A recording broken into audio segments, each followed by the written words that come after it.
Hello everybody, I'm back with a new review today. Today I'm reviewing the film Sorcerer. Now, I've wanted to see Sorcerer for a few years now. I finally got to watch it this morning, and I really enjoyed this movie. I thought it was really good. Now, I'll tell you a little bit about it. Sorcerer was made in 1977, directed by William Friedkin, who's also known for The Exorcist, To Live and Die in L.A., and Killer Joe. And this is a movie he really wanted to make. It's a remake of a movie from the 50s, I believe.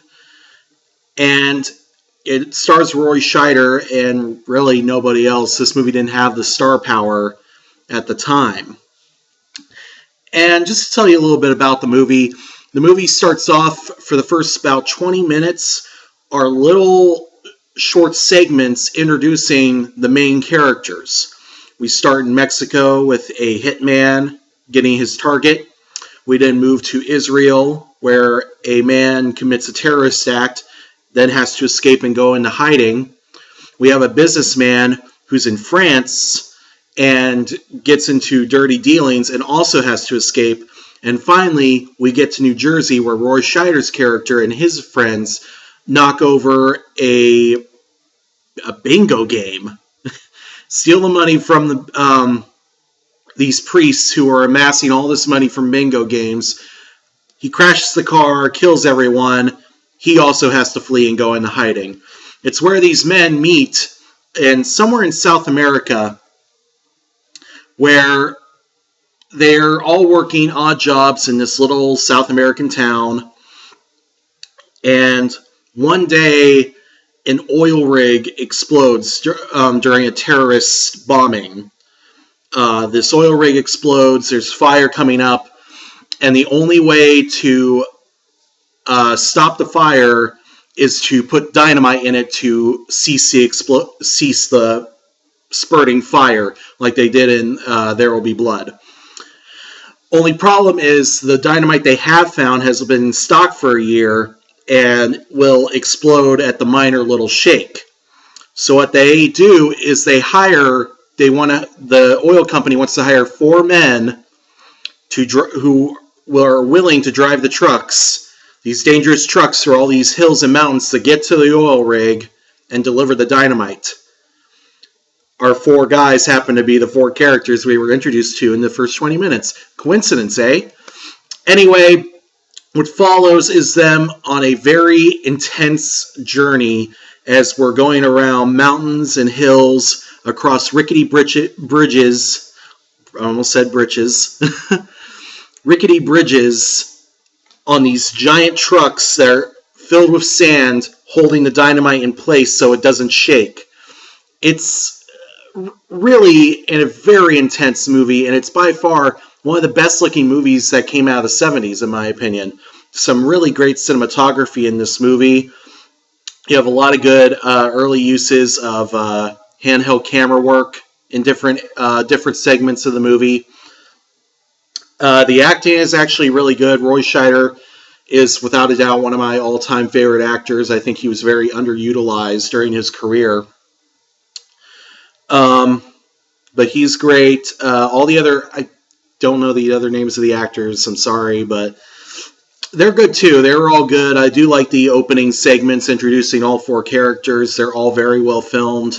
The actual movie that we get into with the story of the dynamite and everything is really beautiful, really chaotic looking. The whole movie looks chaotic because half their journey they're going through a rainstorm. And you have these moments of abrupt violence that really jump at you.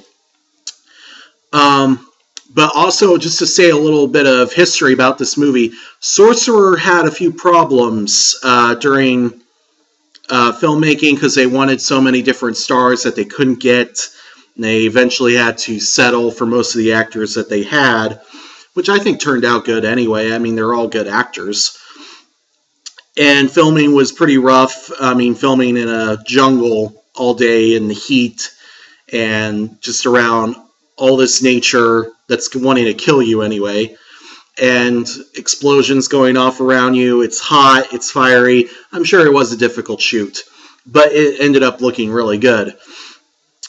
And on top of that, this movie represented the very end of the new Hollywood movement, which was pretty much led by Martin Scorsese, Francis Ford Coppola with their movies in the 70s. This kind of marked the end of that because it was not only a box office failure, but a critical failure for some reason. Because also, this movie had the distinction of being released around the same time as Star Wars, so not a good time for that movie. But yeah, Sorcerer didn't do well on its original run. William Friedkin said that this was one of his favorite movies that he directed. I think it's really good. I don't think it's my favorite movie from him. I still really like To Live and Die in L.A. That's my personal favorite from him. But Sorcerer, it's a really cool movie. It has some of the just really great cinematography, great performances, just some really great intense scenes, great editing too to heighten those scenes. And if you feel like they're actually having to go through most of the elements that they're in, that movie really uses that effectively. And the movie is so surreal. Like, it gets more and more surreal as their journey to the burning oil well goes on. And you're just waiting for any second for that dynamite to blow up in their trucks. So definitely check out Sorcerer. It's available on iTunes, and I think the restored Blu-ray is out now. I watched it on iTunes, so you can check it out there. Anyway, I will be back with another review soon. I picked up a few VHS tapes at one of my local vintage video stores lately. I got a few good horror movies, one of my favorite all-time comedies, I guess you could call it, from the 70s, and few sci-fi films. So I shall review those later. There's the comedy I may want to review the most, because I think you all might enjoy my review of that, because it's just a fantastic movie. Hintity hint, it was written by Roger Ebert. That's all you might need to know about it to guess what I'm going to review next. So have a good day, and I will see you all later.